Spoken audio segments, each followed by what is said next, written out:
Well, thank you very much, Chairman Risch. Congratulations on your new role. As you point out, while this may be our first Foreign Relations Committee hearing together in these new roles, it's certainly not our first time working together. We came in as governors, so we like to get things done.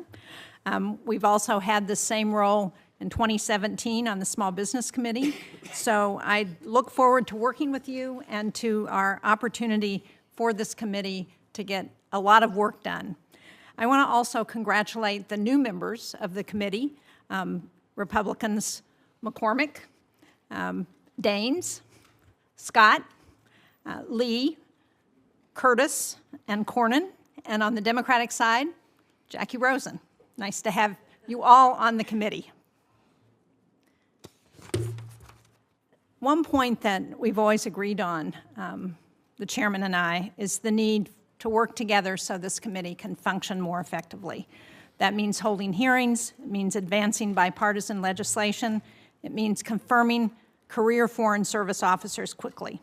I believe it's in our national security interest to have our embassies fully staffed and to confirm career ambassadors with the requisite expertise, which is why it was important to both of us to have Senator Rubio's hearing as soon as possible. And Senator Rubio, welcome. You and I have also had a good working relationship for many years. I believe you have the skills and are well qualified to serve as Secretary of State. But today I want to find out a little more about what this administration is thinking about American foreign policy and the State Department in particular. As I said, I believe this committee has a responsibility to get your team out in the field, and we hope you will send us qualified, experienced, and well-vetted nominees. I know you already have an expert group of career Foreign Service nominees before you that was not considered under the last Congress. I hope we'll see many of those nominees resubmitted to this committee soon. On policy, I want to start by hearing from you on Ukraine and NATO. There is strong bipartisan support, as you know, in the Senate for Ukraine. There's a clear understanding that we can't trust Putin, and I'm concerned that if Vladimir Putin wins in Ukraine, he's not going to stop. President Trump has repeatedly said that he plans to end the Ukraine war within 24 hours of his inauguration. It's been reported that his proposals would give away Ukrainian territory to Vladimir Putin. Now, I can't speak on behalf of Ukraine, and President Zelensky has said that he's open to a peace agreement. But I am concerned both for the Ukrainian people who have sacrificed so much about the message that abandoning Ukraine would send not just to our allies, but also to our adversaries, and not just Russia, but to China, North Korea, and Iran.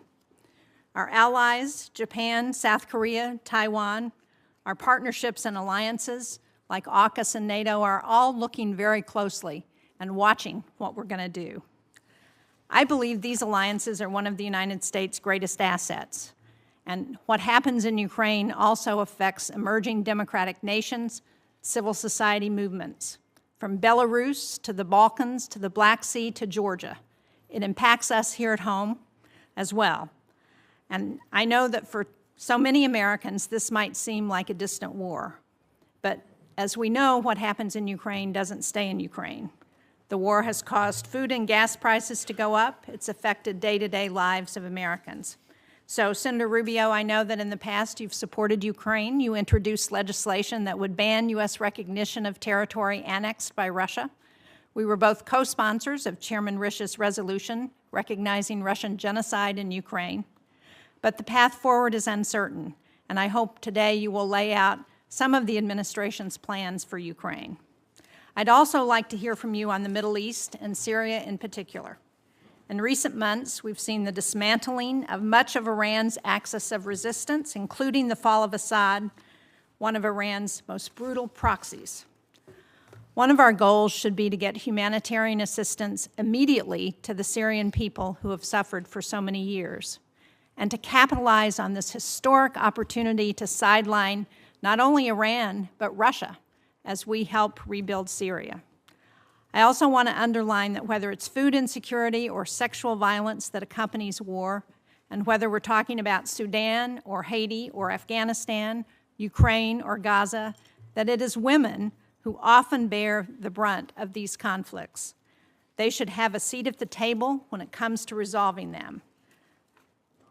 And that's not just a sentiment, it's also backed up by data. Because we know that when women participate in conflict negotiations, peace is 35% more likely to last at least 15 years. That's why we passed the Women, Peace, and Security Act in 2017. It was signed into law by President Trump during his first term, and I hope that in his second term, we can build on this effort. It's one of the reasons I'm pleased that we now have 3 women on the Foreign Relations Committee, Senator Duckworth and Senator Rosen.